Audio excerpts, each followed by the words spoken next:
రాన్ నారాయణ రాన్. మీరు ఎప్పుడైనా ఆలోచించారా మనిషి తల్లిదండ్రుల శరీరంలోకి ఎలా వచ్చాడు అనే విషయం గురించి? అది సహజంగా జరిగింది. తల్లిదండ్రులు ప్రకృతిలో నుంచి పండ్లు తిన్నారు, సూర్యుని నుంచి తాపం పొందారు, గాలిని శ్వాసించారు.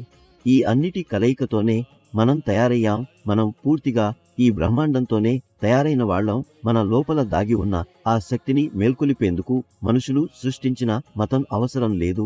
మతం అంటే అసలు అర్థం తనను తానే తెలుసుకోవడం. మనకు రాన్ నారాయణ రాన్ జపం ద్వారా అన్నీ దొరుకుతున్నప్పుడు మరే ఇతర మతం అవసరం లేదు. ఒక మనిషి తనను తాను ఏంటో తెలుసుకునే రోజున అతనికి మరో మతం అవసరం ఉండదు. అతను నేరుగా బ్రహ్మాండంతో కలవగలడు. నా మహాగురు చెప్పారు, మీ నిజమైన తల్లిదండ్రులు ఆకాశమే. వారి పేరు రాన్ నారాయణ రాన్. భూమిపై ఉన్న ప్రతి ఒక్కటి ఆకాశం నుంచే వచ్చింది. ఇవన్నీ ఆకాశపు ఒడిలోనే ఉన్నాయి. ఈ రోజుల్లో సోషల్ మీడియా ద్వారా ఎన్నో విషయాలు చూపిస్తున్నారు. ఆ ద్వారా ప్రజలను రాజకీయాల పేరుతో, మతాల పేరుతో, కులాల పేరుతో రెచ్చగొడుతున్నారు, మోసం చేస్తున్నారు.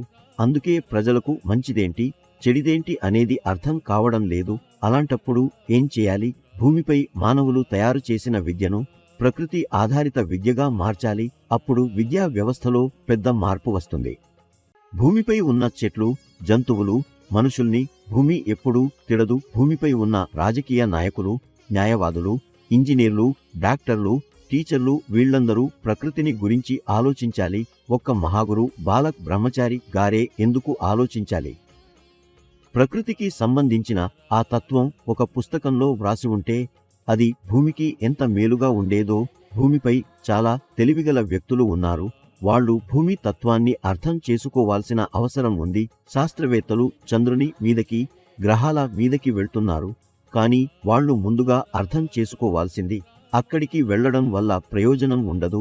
మొదట మీరు భూమిని మెరుగుపరచాలి.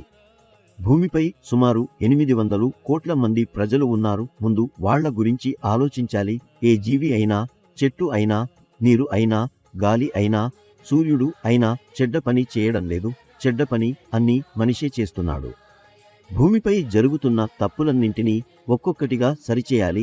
రాన్ నారాయణ రాన్ అంటే ఏమిటి అన్నదాన్ని అందరూ తెలుసుకోవాలి. ప్రకృతి అన్నింటినీ చూస్తుంది. ఒకసారి ప్రకృతి తన ఘోరరూపం చూపిస్తే అందరూ నెరపడతారు.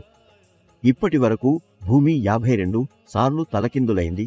ఇప్పుడు మళ్లీ తిరిగితే ఇది 53వ సారి అవుతుంది. అందుకే మనుషులు మారాల్సిన అవసరం ఉంది. ఒక వ్యక్తి డాక్టర్గా ఉన్నప్పుడు తన పదవిని వాడుకుని ప్రజలను మోసం చేస్తే అతను అర్థం చేసుకోవాలి, అతను సమాజ సహకారంతోనే డాక్టర్ అయ్యాడు. అందులో సమాజం చెల్లించిన పన్ను ఉంటుంది. అందుకే మీరు మంచి కాలేజ్లో చదువుతారు. కాబట్టి జీవితం ప్రకృతి ఆధారంగా ఉండాలి.